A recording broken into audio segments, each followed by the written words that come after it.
Funding for this program is provided by Annenberg CPB to advance excellent teaching.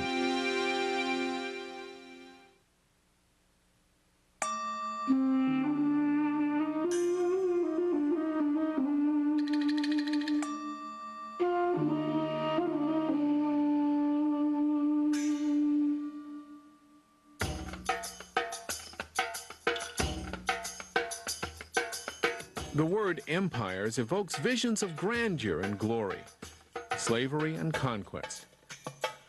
But what makes an empire? And how and why did empires rise and fall in different parts of the world throughout history?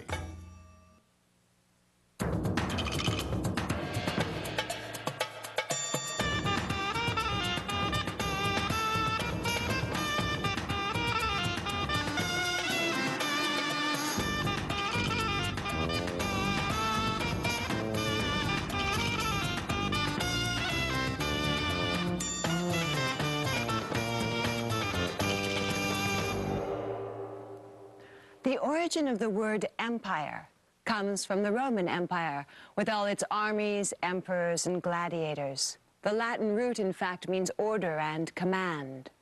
But many different empires, both before and after Rome, have appeared in world history: Babylonian, Chinese, Aztec, Mughal.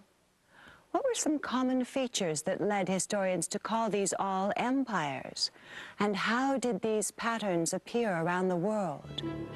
By exploring diverse historical, cultural, and geographical settings, historians try to understand how and why empires emerged, where and when they did, how they were maintained, and how and why they came to an end. Certain conditions may have been favorable to the creation of empires: military advantage, access to and control of trade routes, political chaos or instability among neighboring peoples. Other factors were important in maintaining an empire: structures and personnel to administer conquered territories, a system of taxation or tribute, and an ideology that justified conquest. Historians ask how various environmental, economic, ideological, and technological factors contributed to an empire's success, longevity, and collapse. As in all of history, the answers to these questions depend on the kind of sources available and on the way historians interpret those sources to provide multiple perspectives on the past. Large-scale, complex societies have always attracted the attention of historians. So great empires, thundering hooves of armies that conquered new territories. These are familiar to historians. What non-written oral traditions, archaeology, sources like that have provided to historians is a different perspective on empire. The perspective of people and how they felt and how they lived, what were their daily lives, what did it mean to be part of an empire from the bottom up. Between about 1000 and 1500 CE, 3 empires arose in 3 different parts of the world: the Mongol Empire in the steppes of Eurasia, the Mali Empire on the edge of the Sahara Desert in West Africa, and the Incas in the Andes of South America. These 3 examples illustrate how people in diverse cultural, historical, and geographical settings created empires. The Mongol, Mali, and Inca empires shared the basic pattern of centralized rule by powerful leaders over ethnically distinct, conquered peoples. But these empires also display many variations on that common theme.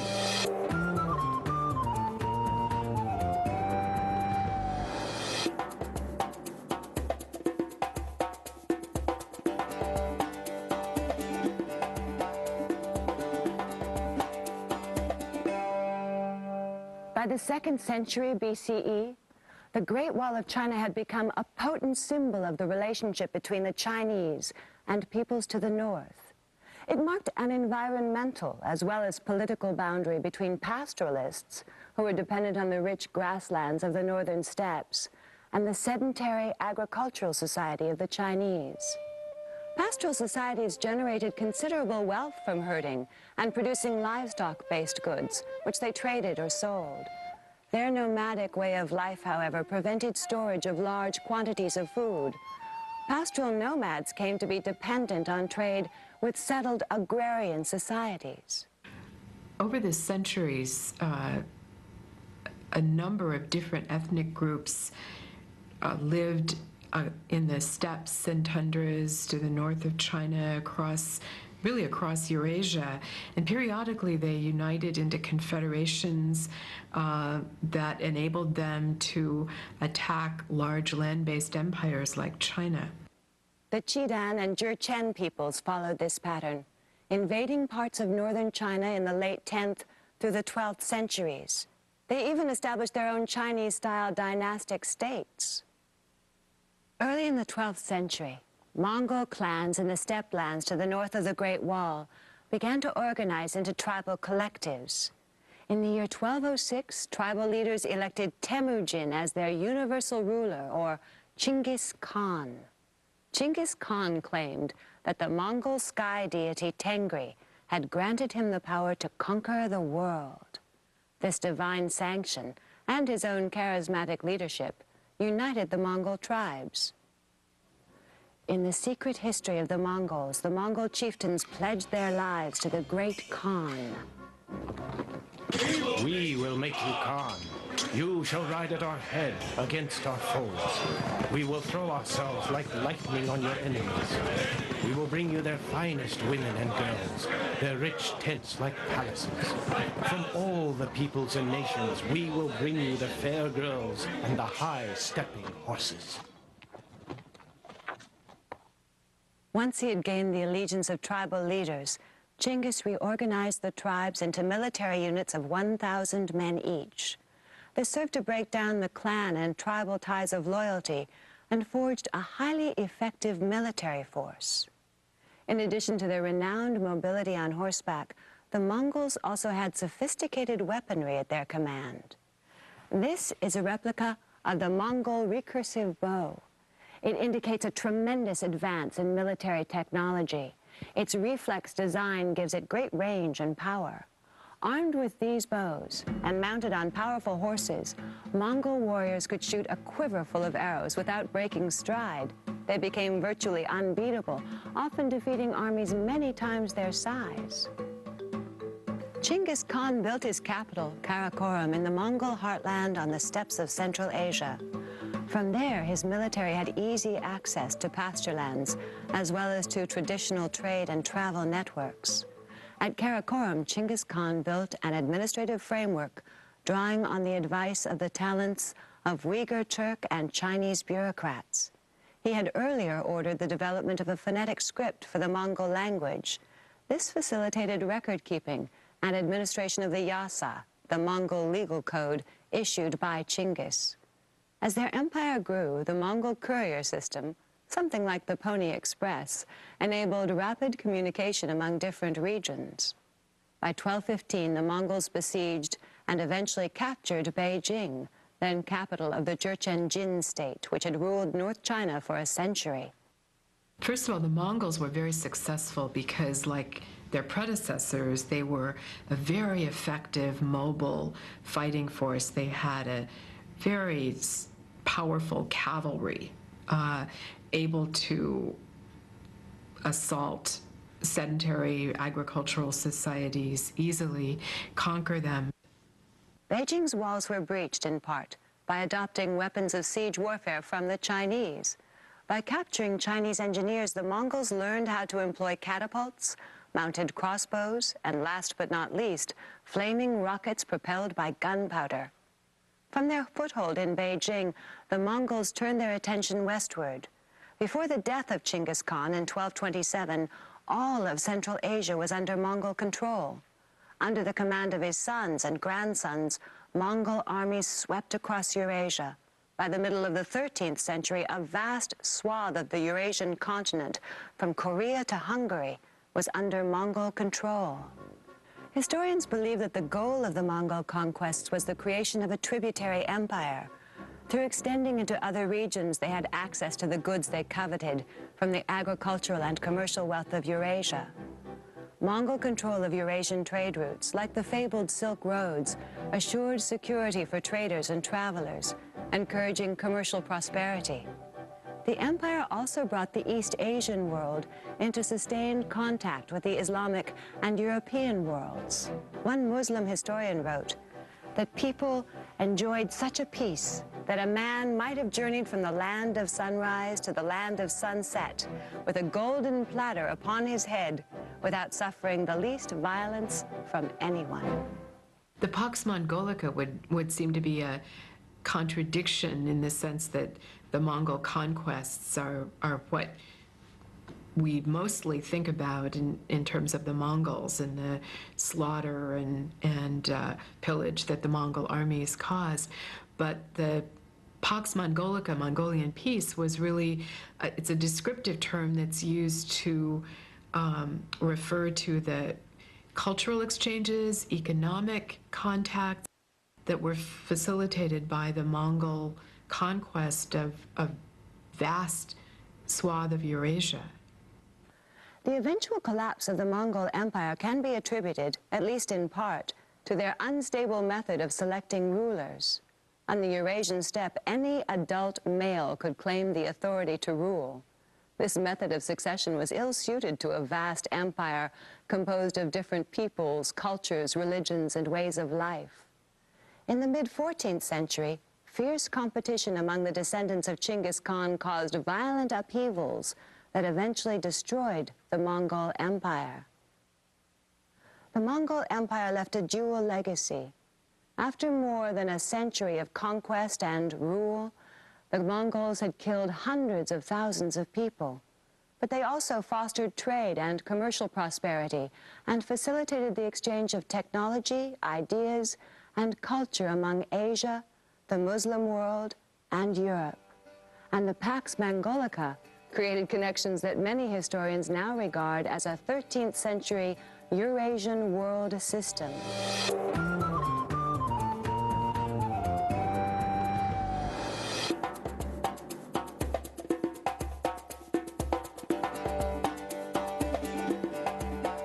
During the period between 1200 and 1400, another new empire arose, this one in West Africa. Its people spoke the Mande language, and they built the Empire of Mali. The history of the West African Empire of Mali can still be heard today. The griots, traditional storytellers, sing of Sunjata, the lion prince of the Mande-speaking peoples. Listen then, sons of Mali, children of black people, listen to my word, for I am going to tell you of Sunjata, the father of the bright country, of the savannah land, the ancestor of those who draw the bow, the master of 100 vanquished kings. Oral traditions maintained and passed on by the griots credit a single charismatic figure with the unification of Mali, Sunjata. He was leader of the Keita clan and the most powerful of Mali's rulers. Led by Sunjata, the Empire of Mali rose from the ashes of the Kingdom of Ghana and grew to wealth and power on the trade routes of the Sahara Desert. Trade within the Mali Empire included trade in iron and iron products, trade in gold, trade in salt, which was a very key commodity in hot climates particularly. Salt was mined and traded long distances and exchanged for gold. People traveled along these trade routes, sometimes as slaves, sometimes as travelers, and helped to create the diversity of the Mali Empire. Today, the Sahara is rightly considered a forbidding expanse, but it is also useful to think of this desert as a vast ocean that can be navigated and circumnavigated. The shoreline of the southern Sahara has long been called the Sahel, terrain consisting of desert, steppe, and grassland. Mastery of this complex environment by the Mali Empire made the trade routes here quite lucrative. The empire created vast interconnections between environmental zones, facilitating the movements of different people. You could go from village to village without fearing brigands. A thief will have his right hand chopped off, and if he stole again, he will be put to the sword. Traders become numerous, and during the reign of Sunjata, the world knew happiness. The Empire of Mali functioned smoothly because its wealth of resources could support a large military. The military, in turn, protected and ensured the flow of tribute from subject states. But Mali administration showed tolerance toward existing regional cultures and communities. The state established the rule of law, but allowed local elites and clans to run local affairs. One thing that the Mali Empire did was to create great centers, urban centers like Timbuktu and Gao, Djenné-Djeno, were all centers of learning, centers of interaction, and they were very diverse places. If you visited Djenné-Djeno, you would have heard many different languages spoken.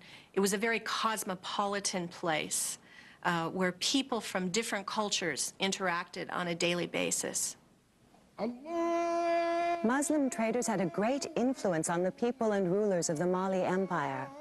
Many of the Mande elite converted to Islam.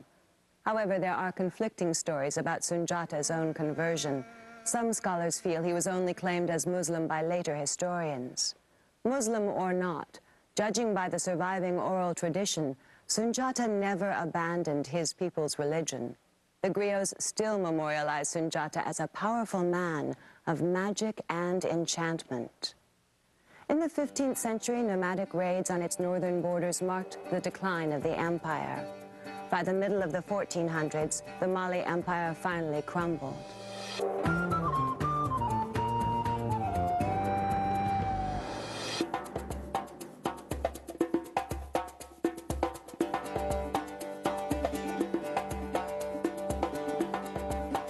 Meanwhile, across the ocean to the west, another empire was rising to power.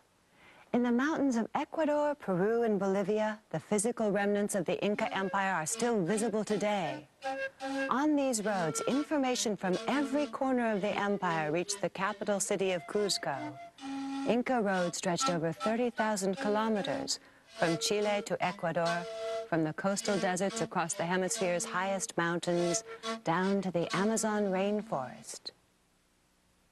The question that the Incas represent is how can you build and rule an empire if you do not have certain kinds of things that historians of empires in Eurasia associate with empire building. The Incas were able to build and rule a very highly structured, complex, and efficient empire without the benefit of writing, of metal tools, of wheeled vehicles, or of large draft animals like the ox and the horse. The ruins of the mountain retreat of Machu Picchu testify to the wealth and power of the rulers of the Inca Empire. Like the Mongol and Mali empires, the Inca Empire was consolidated by a powerful and charismatic leader. In 1438, during a critical battle, the young Prince Pachacuti donned the skin of a puma and led a counterattack that defeated their enemies. He then used his military might to expand Inca control beyond the valley of Cuzco. The empire thus created spread Inca culture and religion over a vast expanse of South America. The Incas did not enjoy a technological advantage in warfare, but they made up for it in sheer numbers and superior logistics. By adding conquered peoples to their ranks, the Inca armies slowly increased in size. The Incas also organized their forces in ways that allowed them to field large numbers of warriors over long periods of time. Once they held a territory, they administered it very effectively, using a combination of direct and indirect rule. The Incas used several methods. One of the most important was really to bring the children, particularly the sons of the local elites, the peoples they conquered, to Cuzco to be educated. While they were there in Cuzco, on the one hand, they were hostages to the good behavior of their fathers. But on the other hand, and more importantly for the long run, they were indoctrinated, socialized into the Inca imperial ideology, language, and culture, so that when they returned to their homelands as adults, they became Caracas, local governors in the system the Incas had of indirect rule. Following military conquest, Incan rulers needed to legitimize their rule. Religion was often crucial to this process. The Incas didn't require their subjects to abandon their old gods, but they were expected to adopt the creator god of the Inca and to recognize the Inca ruler and his principal wife as divine representatives of this god on earth. The Incas kept records and communicated information through a coded system of quipus, strands of knots carried throughout the empire by a system of relay runners.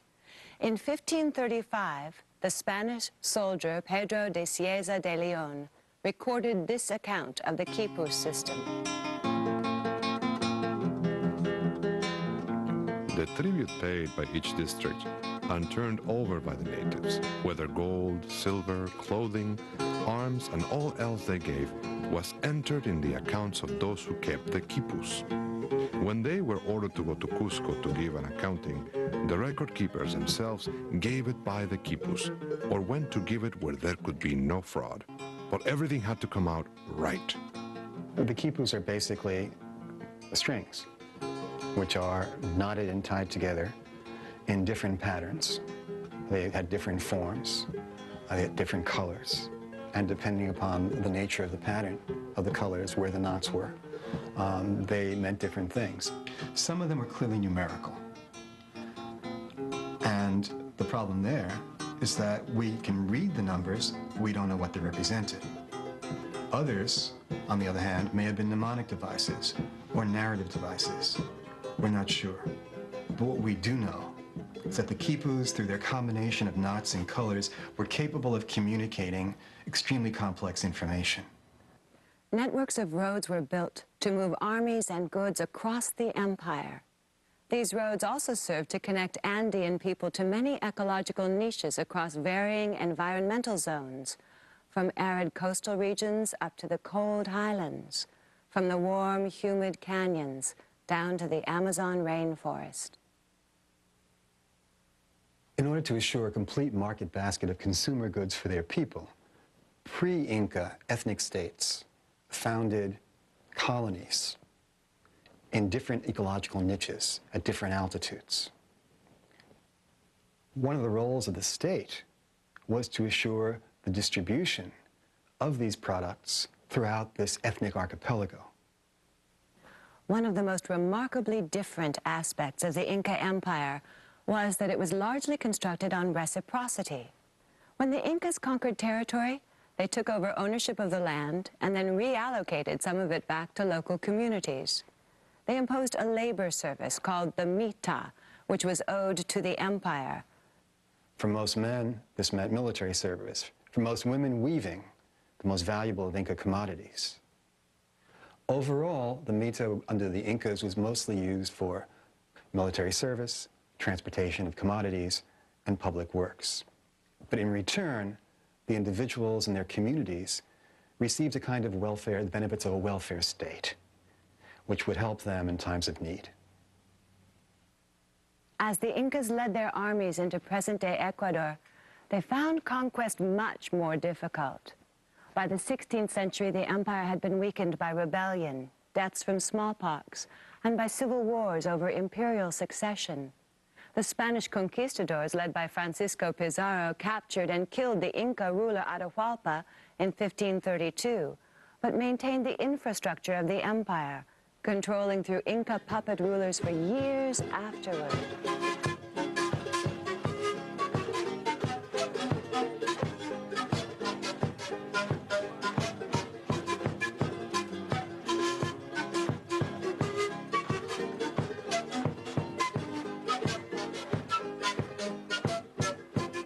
The story of empires is a familiar part of world history.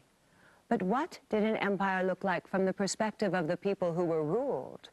And what are the complex and sometimes contradictory legacies of an empire?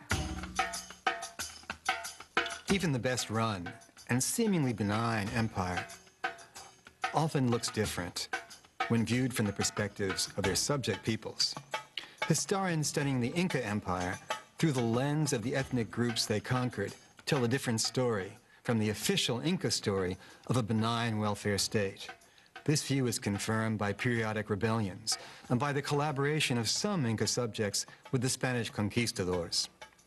But 250 years of oppressive Spanish rule would make even these peoples dream of an Inca restoration.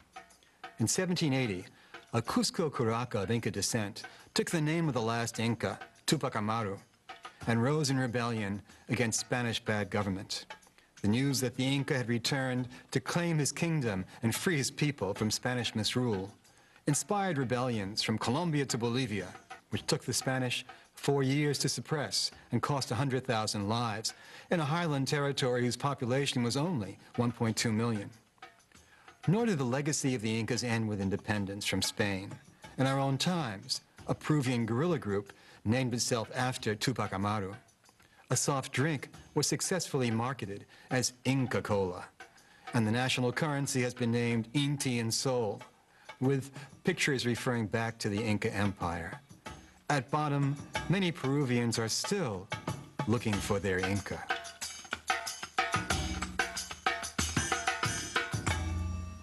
All empires integrated varied peoples, religions, and cultures under a common political umbrella.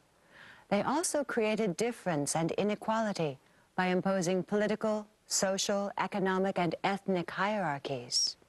Historians explore the tension between the forces of integration and difference within empires. They examine multiple perspectives of the peoples who built, ruled, and lived within them. In this way, historians identify patterns of common historical experience, as well as diversity among empires in world history.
Funding for this program is provided by Annenberg CPB to advance excellent teaching. For information about this and other Annenberg CPB programs, call 1-800-LEARNER and visit us at www.learner.org.